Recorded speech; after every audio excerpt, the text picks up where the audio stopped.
Welcome to Issues. As you know, Issues is a program that deals with community events. We talk with the individuals in the community who are making things happen. Today we have with us Anthony Peets, the president of the Bermuda Autistic Foundation. There's more to it than that, but we'll have him define it and give us the exact name. Anthony, welcome to Issues. It's so good to have you. Thanks so much. Now, let's start right from the beginning. I know you are the present president, but tell us, how did this all start in terms of the Autistic or Autism Foundation? Well, we are called Bermuda Autism Support and Education, and in the year 2000, the charity was formed, and it was formed under the direction of a mom, and this mom had 3 boys that were on the autism spectrum. And then we, on diagnosis day, I would say my son is 14 years old right now, and at 16 months is when we traveled to Birmingham, Alabama to have him diagnosed. And as with any diagnosis, you start looking for direction. So there is a backstory, there is a middle story, and then there is the current story that I'll share with you as well. But we did have this young lady form, and then of course, in this world, you might feel like Michael Jackson has a song that says, "You are not alone." And when I share with you the statistics, people will truly understand that they are not alone. This is the world's #1 pediatric concern. And since it's the world's #1 pediatric concern, it just behooves people to be more than aware and to get the education and definitely to get the support. And so that's what BASE is all about. Let me ask this question, and I know you're not a physician, but autism, is it genetic? Is it something that's gotten from the environment? Is it just a fluke with the chromosomes? So do you know, how does one get it? Well, I'll tell you this much, okay? At this particular time, as you know, there's lots of research that's being done. And I tell anyone to do, I'm a researcher myself, and neuroscience is one of the things that I really am interested in. And since we actually had the diagnosis day, I'm not just going to accept anything that you say. Now, there's in my presentations, I use this acronym BF, which is called blind faith. And many times in life, people just follow a path or a road because someone actually communicated to them and said, you know what, we've done this for years, so we'll continue doing this. And so what we do know from a scientific perspective, they are taking a look at a variety of things, but there is no definitive. There is no definitive marker, there is no definitive gene that's indicating that this gives you a precursor for autism. The however piece is, you can find many people who within the research community are taking a look at a variety of things. They're looking at vaccines, they're looking at environment. And what is so true is that whatever we take in our bodies, whatever we do has an impact on us. So indeed, we're looking at things like diet. And there are some things that I'll share with you that we know that we can change diet, and that can actually change behavior. That is if you have a condition or not. You could just eat a whole lot of sugar and you can see the results. You could drink a whole lot of water and you can see the results. So what we do know is the research community is still digging in there. But what we have been able to find is that with early intervention, we can actually get impact. So I'm going to share my story, and since autism is a spectrum, and I make that circle shape because along that points, we let people know that when you've met one person with autism, that's all you have met, is that one person. There's so many nuances, but there are some similarities, as you will see that there are some very, very specific, let's say, impact areas. There are some specific deficits that the student or the child might have. And so as a result of that, therapies have been created so that you can say, you know what, this is what we're going to do. Like if you lost voice, will you not be able to speak? No, in front of you is an iPad. And so, you know, with technology, you would be able to speak. So there's a variety of things that have been done. I myself have taken, with working with my own son, is developed therapeutic interventions that have had an impact on him. I share them with the many thousands of people around the world so that at least they can do this. And that is consider. Consider that here he is, doing this, and we did this, and take a look at the result. Maybe you can consider that to have your child have voice. Now, with BASE, is BASE a support group? Is it a group that just gives information? So what is the main function of BASE? All right, there's a variety of things that we do. And one of the things, of course, is to make people aware. And so one of our major foundation pieces have been to actually have awareness. And through awareness campaigns like April around the planet is designated as World Autism Awareness Awareness Month. Just on the first or second day of April, there's a World Autism Awareness presentation, which is a proclamation. And the President of the United States does that in America and a variety of people. And so for that particular, our first phase is awareness. The second phase is support. And the direct support we give to families is like this. After diagnosis day, I know for us, we were turning left or right looking for support. We found base. And when we found base, we were able to get a listening ear and then some avenues for direction. And a key piece also is education, because Richard, every 20 minutes a family is receiving the diagnosis of autism. And so what we know, and let's say we look at the Bermuda statistics, and they're not definitive, there's no direct number, but based on the world statistics, and one statistic I recently read is 1 in 47, especially affecting boys 4 times as much as girls. So if we see that diagnosis is that intense for boys, we really got to start digging, and we're got to start looking.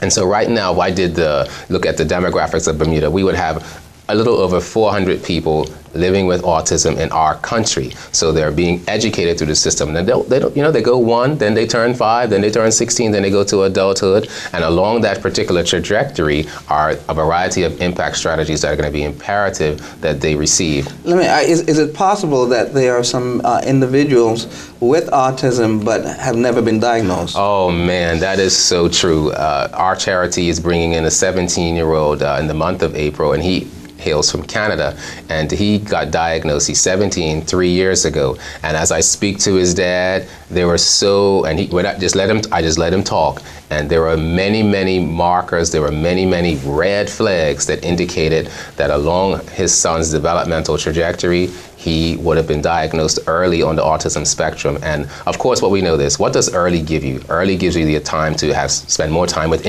more impact strategies. And so a lot of things that he actually experienced, we couldn't say he wouldn't have experienced, but we know that we've been able to impact those things really, really early. Okay. Let's get personal in terms of your experience with autism. When your son was born, how long before you recognized? Was it at birth you and your wife started noticing things? How soon before you noticed? And then how long did it take to diagnose? Well, the reality for when babies are being born, and I know if we take a look at the statistics of what happens each day, we know that there's probably 1 million births a day. There's lots of babies that are born each day. And so if you had a brand new baby in your arms, you would not be able to receive the diagnosis that your son or your daughter is on the autism spectrum. As they start to develop, and we know that through many, many thousands of years, babies have been on this earth. And so through a lot of the studies, and some of those will be anecdotal, some of those will be actually research-based, we can see what it is that they do at 1 month, 2 months, 3 months, and along that particular continuum. So for our son, and of course when you have a baby, you've heard all the stories about your development, and so if there are any, we'll say developmental delays. And so let's say this, people sometimes use the word normal. I use the word typical. So in typical development, what would you see at 6 months? Would you see some eye contact? Would you see joint attention? Would you see pointing? The answer is yes. So we look at the many, many billions of babies that have been born. Those are the things that are typical. And so the first marker really came for our pediatrician, and she's no longer on island. But the first marker was she was just talked about a vaccine. That's what she talked about. And this is a vaccine called the MMR vaccine. And there is a whole lots of hoopla, lots of research, lots of talk. There's a movie out there called Vaxxed, V-A-X-X-E-D, Vaxxed, about vaccinations. Now, what is so true is that whatever you take into your body will have an impact on you. So that was her first stopping point for us. Let me understand what you're saying. Mm-hmm. At that point, are you saying that your pediatrician said what you are experiencing in your son could be from? No, let me tell you, she did not even give us the alert for autism. What she did say is she was asking, does he do this, does he do that? And one of the things that Amani would do, when we have babies, typically we put that mobile on the top of the crib and so forth. Yes, and that's for stimulation. Mm-hmm. And Amani would watch that. And Amani, we would notice that he would look at ceiling fans and he would just watch things that go around. And so we would figure that that was typical. If it's going around, what would you do? Mm-hmm. You would watch it turn around and around. And then speech. His speech was not, and I talked to my dad. They said I was a late talker. My dad said at 2.5, I just got up and walked. Like the Bible story, I just got my bed up and started walking. And they said I've been walking ever since. And so I did not have a whole lot of alerts in reference to delays. I'm like, okay, how was I as a baby? Man, you were very quiet. We could put you over here and you just play for hours and mommy would pick you up. You were no trouble at all. So having those things in my mind as my son was developing, I didn't have any. He was a wonderful baby, you know, as far as impacting its things like that. So I would say it was about at the 11th month mark, and there was this vaccine. She had given him the first one called the MMR. And Richard, this is the truth. Many people in your listening audience, if I was to ask them what were the ingredients in all of the vaccines that they take, they would not be able to articulate to me what's inside of those vaccines. With all my research, I know what's in those vaccines, okay? And so then you have to say to yourself, and you have to make the decision, because we had one pediatrician after diagnosis day, he refused to actually see to see us or to even engage us, which was fine, okay? That was his particular choice. But this because he just feels that you give vaccinations to all children. Yeah, and I don't want to divert. So we're not going to go that direction. Yeah, but you know, to vaccinate or not to vaccinate, that's a whole other ball of wax. Absolutely, but that was the alert for us, and that she just pulled back on that. And what is your opinion now, you and your wife, what is your opinion now in terms of vaccine? Should you have another child? All right, so we have another child. We have a daughter. Yes, okay? yes, you and do. so yes, she has not received those typical vaccinations. Through the human environment, are you exposed to bacteria? You can leave the answer. The answer is yes or no. Are you exposed to toxins, etc.? And so I'm not here to convince a person one way or the other. But the however piece is, we've dealt with hundreds of thousands of families, and we've seen a little kid this way, all of the developmental milestones doing really well, and then we've seen the exact next day, the next week, loss of everything, and they have not been able to recover what they gained. And so you see that, you make the determination. So the however piece is, I know that I'm in the adult seat. So after having my son, there was a variety of things that we did. And so that's the one thing that I know that we would have done differently. We would have not gone that particular route. But the however is, our amazing God knows why certain things happen. And so with our son, we had a son who was spinning in circles. I had a son who was what is called echolalic. I would say when language started to emerge, I would say hello. He would say hello. How are you? How are you? And his whole life has been videotaped. And soon we're going to put together, you know, it's going to take a while, a documentary on his life. So you could see from the beginning to a little boy who moved up to honor roll status in school, who will be on here and he will talk to you. He will maintain eye contact, and he will articulate. The however is, there are the nuances of autism that have to be addressed for him so that he can experience success each and every day. So, you know, what I do know is that diagnosis day, you know, we did receive that at 16 months. Then there we went to work. The lady said, go down the hall to talk to someone. We knocked on the door. That person was not there. We've had to do so much work ourselves. But the however piece, myself being a therapist, myself being a researcher, just because you wrote it, I'm not going to believe it. I'm going to just have the experience for myself that says, you know what, let's see what happens. Like in the periodic table, if you don't feel that potassium is the most reactive element, well, let me throw another element and you're going to see it just explode. So I'll just say with that, so you see that happen, now what are you going to take away from that? So for myself and my research, I just know, as for me and my house, this is the road that we're going to follow. And I have, no, we do not have autism symptoms within my daughter, but the however piece is, I know that if I didn't do that, well, let's see where we would have been. Now, how much help were you able to have in Bermuda, or did you have to go away? Well, for diagnosis, we did have to leave Bermuda because there was no team here to diagnose. Unfortunately, through BASE and a lot of our charitable partners and our philanthropic individuals out there, we've been able to bring in world-class researchers, world-class interventionists and therapists to actually teach and reach families. And so for our particular journey, we had to travel to, my wife is from Birmingham, Alabama, and we went to Children's Hospitals there to get the diagnosis. And when you have a special needs child, you know, I tell you, you are just hypersensitive to looks, to thoughts, to actions, reactions. For people that said, you know what, I knew something was different, I always thought. And I'll say, well, behind your name is what? Okay, your last name is, okay, is it MD? Have you spent a single second in the research field? Can you tell me, articulate with veracity exactly and fidelity what is in vaccines? Can you tell me exactly exactly what happens to the body, and those people do have to take a deep breath in if that's not their experience. That is my experience, you know? And so the however piece is, and I know that I tell people all the time, you can have every alphabet behind your name, but this is my son.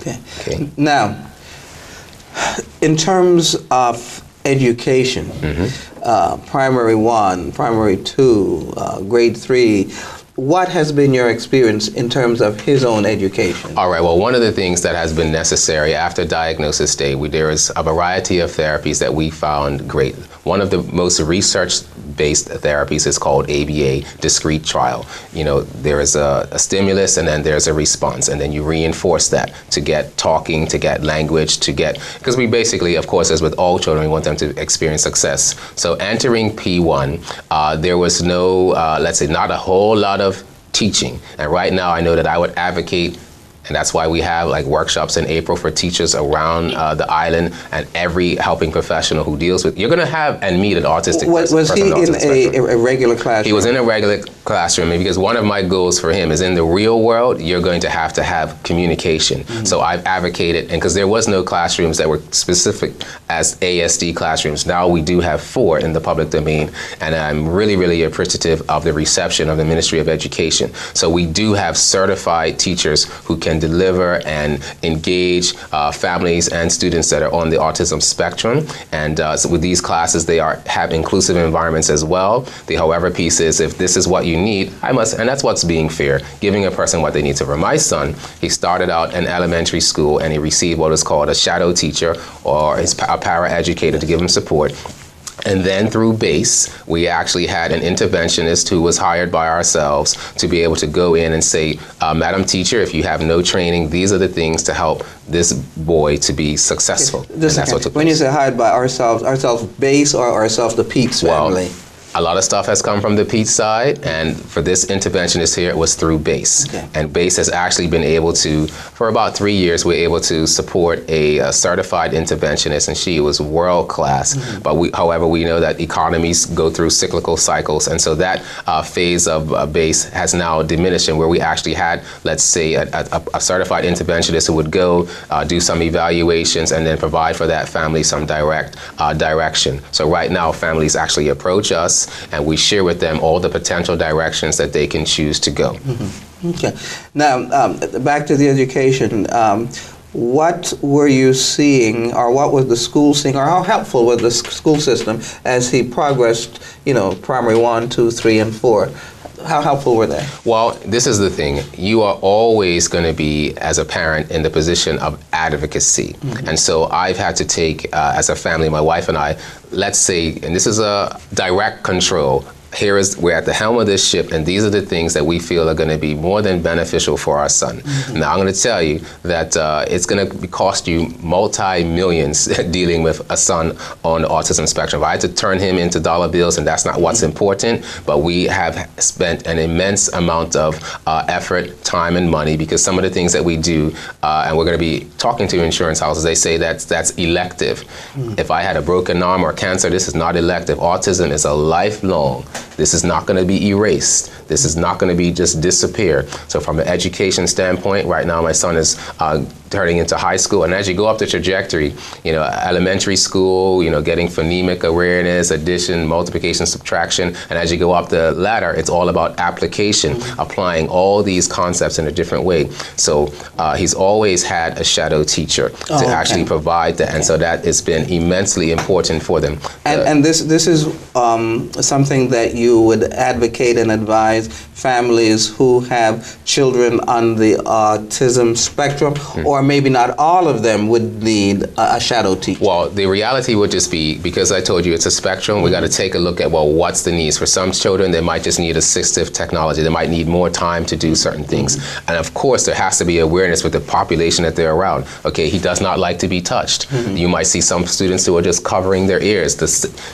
kids with autism, they take in the world in a very unique manner. For my son, every word you use, he's relating it to something within his sphere. And even with yourself, if I use the word juxtaposition, if you've never heard about it, you can sit here and just fake that that you knew it, or you can say, you know what, I can actually relate that to something. And so I use a lot of relationship therapies with my son, floor time, pivotal response, and things like that. And there's a plethora of therapies that have been I like the relationship piece. So whatever he touched, I touched. If he would say something, he would give the beginning sound of a word, or he would take me somewhere by the hand, I would go the other place. We wired up that brain. If I was to show you a brain scan of where we started and where we are right now, there is just an almighty effort. Fathers and moms are so important. In this special needs community, 95% of the families split apart, Richard. And we're going to stop there. We're going to be bringing on Mr. Peets' children right after this break. We've been talking with Anthony Peets, the president of BASE Bermuda. Help me with it. Autism, support, and education. Very good. We will be right back with the two young Peets.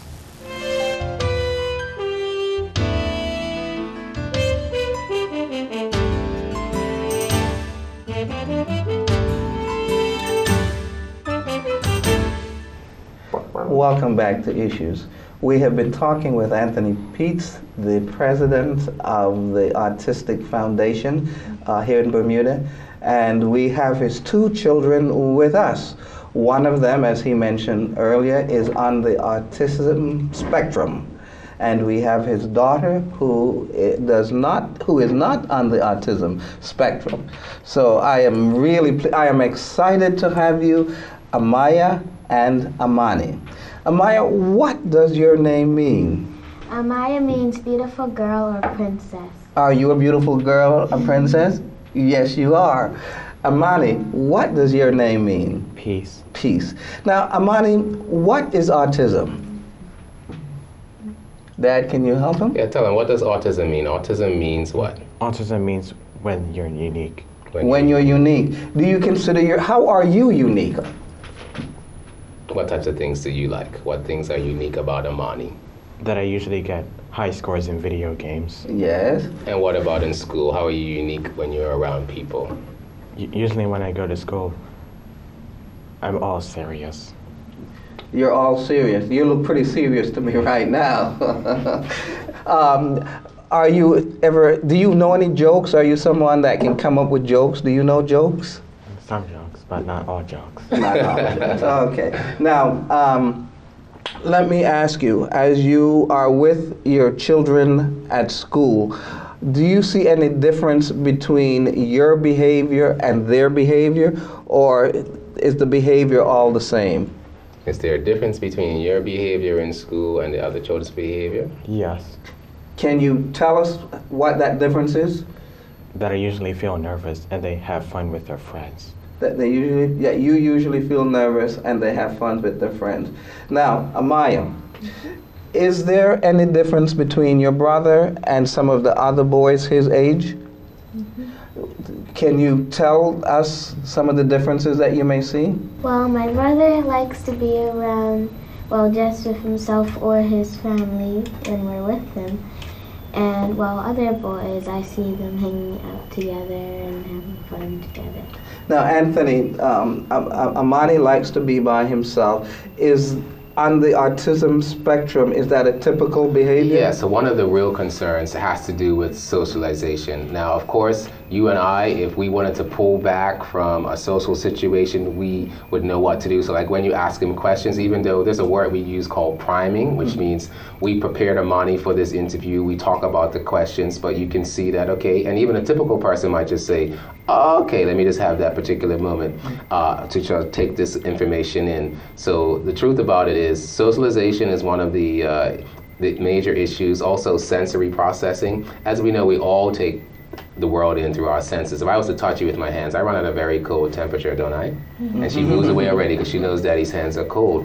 But kids with on the autism spectrum, they really take the world in through their senses. Sight, texture, sound. Right now, everything that's going on in this studio, my son hears. Every single thing. So imagine just trying to filter it all out and just focus on you. So that gets to be a challenge. Okay. Amani, let me ask you, you go to church? Yes. Okay. Do you get treated differently in church? Do the boys and girls in your church treat you differently than the boys and girls at your school? Yes. Oh, do they treat you better? Yes. That's nice to know. Now, Amaya. Okay.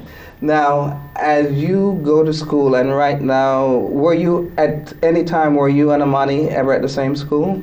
Yes, once we were at Elliott Primary School together, but when I was in P3, he was in P6 in the next year. When you were in school together, did you ever feel that you had to be protective of your brother? Mm-hmm. And why is that? Because just to make sure no one teases him, does anything good. Now, Amani, do you find now that there are some children who may tease you? Yes. And how does that make you feel? Uncomfortable. And what do you report it to the teacher? Do you come home and tell mom and dad? How do you handle that? I usually tell my family. Okay. Now, Anthony, you had mentioned when we were off the air that one of the outcomes of families who have children on the autism spectrum is the high rate of divorce. Absolutely. When we take a look at the statistics, over 90% of the families, because this is it's a lifelong challenge, and so with autism spectrum, some of the families deal with some intense scenarios, Richard, that could require so much work. Some of the kids have extremely limited diets. Some of them are so sensory challenged, things. They get to be very, very tough. And if anyone just goes to autism, our website, you could take a look at a variety of videos. There's a great website called Rethink Autism, which actually just gets you to take a look at how people can take in the world on a daily basis. It could be very, very intense. Okay. Now, Amani, in school, is there any particular subject that you feel that you're really good at? Or family studies. The family studies. What are some of the things that are discussed in family studies? You get to cook different foods. Does he cook at home? Well, I'll tell you this. What did you make this weekend that's going to go in a special show? You and Mommy, what did you put together? Red velvet cupcakes and chocolate chip cookies. Wow. Now, those of you watching can't see this, but Anthony's holding his son's hand now. Anthony, what does that do? Well, what that does is that actually puts sensory input into Amani, and as I do share with you, we take in the world through all of our senses. So what I'm actually doing is applying pressure. I did share with you, let's say, one of the secrets of Amani, because you did see that he has his shirt over his pants, but you were able to see the immense amount of pressure that his belt exerts on him, because he has to feel himself in this world. And Richard, we know as he did develop, he used to wear his shirt and his pants all the time. And for that, I'm a very neat guy, and I'm a model for him as to how I want him to react into this world. And I do dress in a very, very neat manner. But for my son, I do know that having your pants way up high and having your belt so tight will get reactions. And many times we will be in the city of where we live in Bermuda, and we would see snickers coming from adolescents his way, and we had to spend time communicating as some people point and laugh. And as I said, when you are and you have a child with special needs, you are hyper vigilant. I am scouring, my eyes are scanning every single thing. And I know if you talk to him with similes and metaphors, you need to be, he's very, very literal. You need to say share with us what you told me in terms of keeping your eye on the ball. Early on, and when we were, throwing a ball and rolling a ball, I said, Amani, I need you to keep your eye on the ball. And that's exactly what he did. He took his eye and he put it on the ball, because that is what I said. And so what will be helpful when he's in school is that all teachers who teach him, they do not use similes and metaphors, even though that could be on your curriculum. That is not going to be helpful to my son. So if you want this to go over there. And Amani's right now, he's good with 2 to 3 step instructions. The challenge, of course, as you go up the educational ladder is called application, where you've got to apply all of these thoughts and processes to get a specific result. So he uses assistive technology. He has his tablet that he's very astute in. He can take pictures of the board. He can record lessons,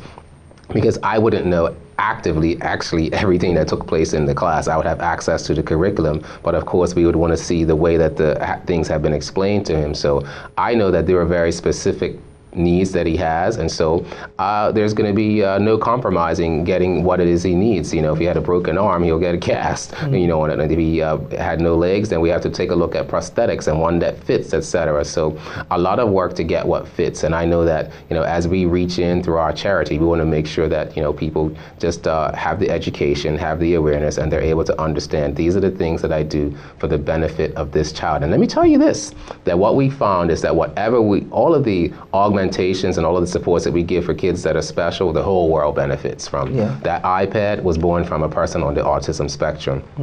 Take a look at like Temple Grandin. She's got a PhD and she has helped the cattle industry earn millions because she just was able to just see things from that perspective, so unique. And we want people to debunk things. If your first movie you watched about autism was Rain Man, we need to look way further, because Rain Man was just one point on the spectrum. This boy here actually possesses brilliance. His character is just an impeccable one. What is his reading level? He's 14 years old. Yes, Amani reads past college level. He's able to read the comprehension, it will just be the key. He can read words. Once Amani has seen something, it's memorized. I can put a word on this table with over 36 letters. I'll give him a few seconds to look at it, then I'll ask him, what did you see here? And he'll recite every letter. Is that a photographic memory that he has? That's part of what he's able to possess, and he will listen to things like he's got a plethora of movies that he likes, and he loves animation. And he can, if I turn the movie on and just put it under the table here, you would hear him and watch his mouth every sound. And what's unique about him, he doesn't like to do it in public that much, but I'm good at voices. Amani can leave here and he'll mimic you exactly. Oh my goodness. We can do that off the air. A couple more questions as time is running out. What do you and your wife see to be his future? Well, we know that next year it is high school, and so there are specialty colleges and universities who will accept and work with kids that are on the spectrum, because there are certain things like he would need a little bit more time for assessments. The assessments or the testing has to be written in a certain way. And there's just so much, you know, in my presentations around the island and around the world that I share. We got to take a look at how we do things. And if we just done things because of, you know, we've done this so many years ago. So what I do know is, as we develop his interest, you know, we're going to take a look at, he's going to have to, you know, I feel like sometimes, Richard, I have to live forever. You know, I'm 52, and I feel like I need to live forever just to make the world and keep the world safe for this boy right here. Amani, do you have any idea what you would like to be as you get older? A professional go-kart racer and a chef. And a chef. And you were telling me earlier that in those video games, he is much better than you are. Well, not the video games. Yes, he is in the video games, but in real life, right now, this month, we're bringing in a guy named Austin Riley, who's a world champion go-kart racer. And my son has an affinity for go-kart racing, so I Googled autism and go-kart racing, and I found Austin. Amani will watch videotapes. He learns real quick, and we go to go-kart racing thanks to Bermuda Go-Karting Club. I can't catch him on the track. I've been driving since this is in real? In real life, this guy races go-karts. And very soon, we're going to put him in his autism-inspired go-kart with the puzzle pieces, which is our motive. And Amani can fly. He can learn. He's patient. He's focused. And he has no fear of speed. Very good. Time is up, but I've got to get Amaya. Amaya, what would you like to be when you get older? Probably an artist, yeah. Very good. We have been talking with Anthony Peets and his two children, Amaya and Amani. We heard how articulate Amani was as he got warmed up to me, the host. April is Autism Month. Mr. Anthony Peets is president of the Autism Foundation. One of the things that we learned that autism is, you're on a spectrum. You don't define or call young people autistic, but they are on the autism spectrum. Again, April is Autism Month. We thank the Peets for being with us, and we will see you next time.